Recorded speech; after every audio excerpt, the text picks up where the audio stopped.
17 नवंबर 2012 के उस दिन ऐसा क्या हुआ था जो जोस और उसके साथी पर इतनी बड़ी आफत टूट पड़ी थी, और कैसे इस शख्स ने 438 दिन समुद्र में बगैर किसी खाने और पीने की चीज के गुजारे थे, जानते हैं इस वीडियो में।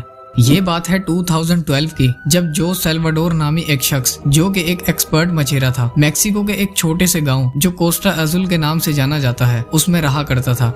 उस वक्त जोस की उम्र लगभग 37 साल के करीब थी। जोस मैक्सिको की एक कंपनी कैमोरोनिरा कोस्टा के लिए काम करता था और वो हर हफ्ते रूटीन की तरह समुद्र में जाता था और मछलियां पकड़ता था। 17 नवंबर 2012 वाला ये दिन भी जोस और उसके साथी के लिए बिल्कुल नॉर्मल था, लेकिन वो ये नहीं जानते थे कि अब से कुछ ही लम्हों बाद इन पर एक बहुत बड़ी आफत टूटने वाली थी। इनको ये मालूम ही नहीं था कि ये एक ऐसा वर्ल्ड रिकॉर्ड बनाने जा रहे हैं जिसको कोई भी शख्स कभी भी तोड़ना नहीं चाहेगा।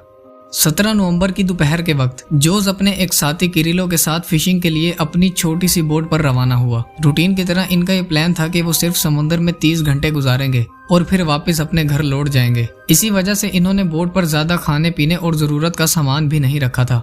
इनकी बोट पर सिर्फ एक इंजन और एक रेफ्रिजरेटर था जिसे वो मछलियां स्टोर करने के लिए इस्तेमाल करते थे। अपनी बोट पर सिर्फ एक दिन के खाने पीने का सामान रखने वाले जोस को क्या मालूम था कि उसके अगले 14 महीने उसकी जिंदगी के बदतरीन दिन होने वाले हैं। सफर शुरू हुए कुछ घंटे बीत चुके थे और जोस और उसका साथी अब मैक्सिको के साहिल से 120 किलोमीटर दूर समुद्र में पहुंच गए थे।